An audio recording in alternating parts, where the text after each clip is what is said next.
સુરતના પાલમાં ચપ્પુ બતાવી બિલ્ડર પાસેથી 5 લાખની ખંડણી માંગનાર 3 આરોપીઓને પાલ પોલીસે ઝડપી પાડી સળિયા પાછળ ઢકલી દીધા હતા.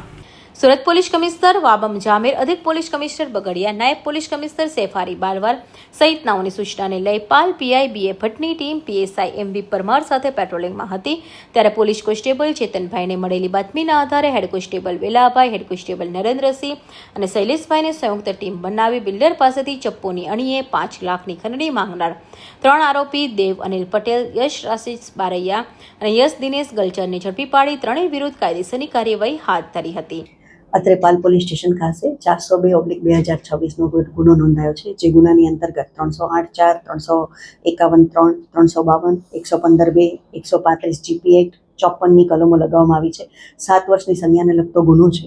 બનાવની તારીખ છે 9/7/2026, બપોરનો સમયગાળો છે 2 થી 2:30 વાગ્યા સુધીનો. બનાવની ઘટનામાં એવું છે કે જયમીન ડોબરિયા નામનો એક વ્યક્તિ છે, જેની અહીંયા ટીએમ પરફ્યુમ કરીને આબોરે કોમ્પ્લેક્સમાં પરફ્યુમની દુકાન ચાલી રહી છે, જેની અંતર્ગત એ બપોરે દુકાનમાંથી નીચે ઉતરતા હતા. એ દરમિયાન 2 અજાણ્યા ઈસમો છે એ સ્પ્લેન્ડર બાઇક લઈને આવે છે અને એને નામ પૂછે છે કે ભાઈ તારું નામ શું છે, અને એમ કે છે જયમીન ડોબરિયા. એટલે પાછળનો ઈસમ છે એ ઉતરી જાય છે અને એને કાંઠેથી પકડી લે છે. જ્યારે આગળ ચલાવનાર ઈસમ છે એમ કે છે કે તું પતાઈને બહાર આવી જા. એ ઈસમ છે એ સ્પ્લેન્ડર લઈને બહાર જતો રહે છે અને જે બીજો ઈસમ છે એને ગળેથી પકડી અને ખેંચવાનો પ્રયત્ન કરે છે, ઢીક્કા મુક્કીનો માર મારે છે અને એમ કહે છે કે 10 લાખ રૂપિયા દે, યશને તેરા ગેમ બજા ડાલા હે. પેલો પૂછે છે કે કોણ યશ, કોણે તમને મારા વિરુદ્ધ કીધું છે? તો કે 10 લાખ રૂપિયા દે એમ કરી અને એને ખેંચી અને એ બહાર તરફ લઈ જવાનો પ્રયત્ન કરે છે અને જબરદસ્તીથી એને સ્પ્લેન્ડરમાં બેસાડવાનો પ્રયત્ન કરે છે. કેડમાંથી ચપ્પુ કાઢે છે, પરંતુ એની કેપ બહાર કાઢતો નથી અને ચપ્પુ બતાવી ધાક ધમકીથી મારવાનો પ્રયત્ન કરી અને એને ખેંચવાનો બહાર પ્રયત્ન કરે છે. મીનવાઇલ આ ફરિયાદી છે એ બૂમ બરાડા કરે છે, જેના કારણે બંને આરોપીઓ ગભરાઈ જાય છે અને એને મૂકી અને સ્પ્લેન્ડર લઈને બહાર જતા રહે છે. ત્યારબાદ ફરિયાદી છે એ પોલીસ સ્ટેશનનો સંપર્ક કરે છે, પરંતુ ખૂબ ગભરાયેલો હોવાથી પરિવાર સાથે વાતચીતમાં 2 દિવસનો ટાઈમ લે છે.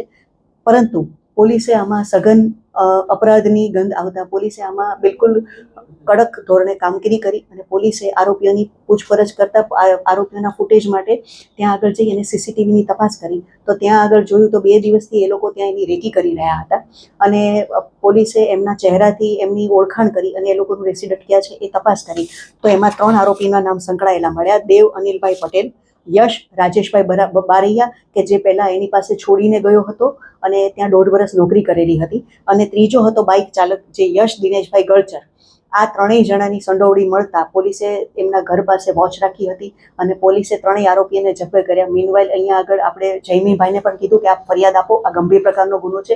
જયમીનભાઈ પરિવાર સાથે વાર્તાલાપ કરી અને પોલીસ સ્ટેશનનો સંપર્ક કર્યો અને તાત્કાલિક પોલીસે એમની ફરિયાદ લીધી છે અને 3 આરોપીઓને પણ પોતાની કસ્ટડીમાં લઈ લીધા છે.